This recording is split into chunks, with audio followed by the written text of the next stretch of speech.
In this video, we're going to practice describing the correlation of a set of data. So before we can start discussing correlation, we actually need to talk about what a scatter plot is first. So a scatter plot is a very specific type of graph that's used to determine whether there is a relationship between data points that are plotted. So here you can see that we have a variable of temperature. And what we're checking in this scatter plot is we're checking to see if temperature happens to impact the cost in ice cream sales that we have. And so you can see here we have a variety of data points, and each data point is a pair of a temperature paired with a profit. So for example, this one might be a temperature of 25 degrees Celsius, and they made a profit of, let's say, $614. So I can see that that point is right here in my table. So a scatter plot is just a plot of data points relating two pieces of information, and then we use it to determine whether or not there is a relationship between those two variables. So whether there's a relationship between temperature and ice cream sales. So correlation is the word that we typically use to describe a relationship of the data in a scatter plot. And there are three types of correlation. In this first one over here, this has what's called a negative correlation. And what you can see is that as we move from left to right through the graph, it is typically going down.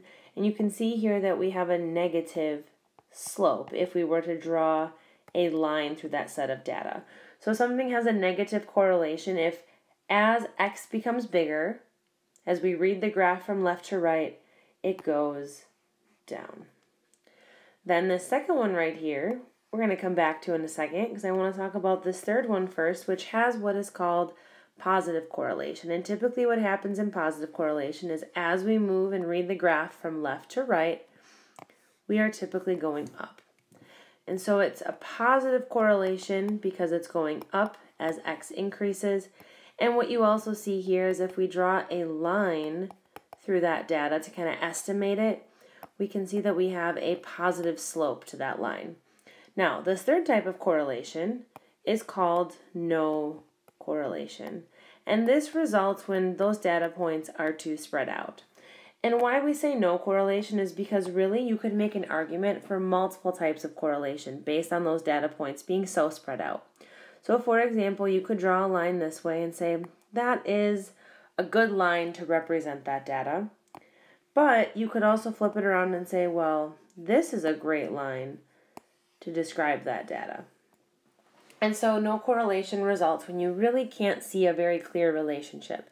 If there is some sort of positive or negative correlation, it needs to be a little bit more obvious. You need to be able to tell that over time it really is increasing or over time it's decreasing. You shouldn't be able to make an argument either way like you can here in example 2. So in this example, we're going to practice describing correlation.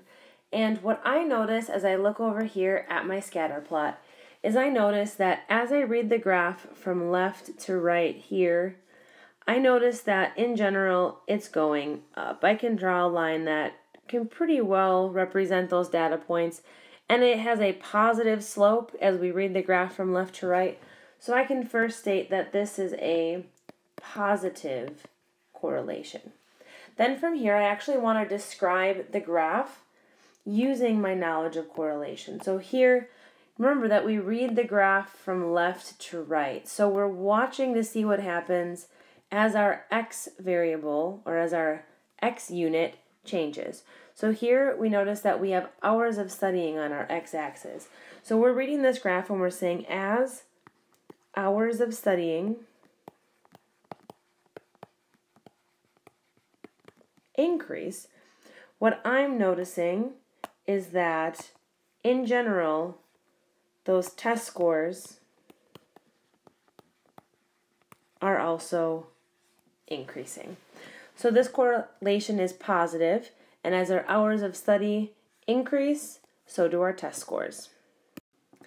And here in example 2, I see a different scatter plot, and I notice that this one over time As I read that graph from left to right and kind of draw a line through it, I notice that over time this graph is actually going down. It has a negative slope, which means it has a negative correlation. Now I need to also practice describing this using my describing words. So what I notice here, remember that we read this graph from left to right, so we're going to look at our X unit first. And as our hours of TV watched increase, what I notice is that my test scores are going down. So my test scores actually decrease.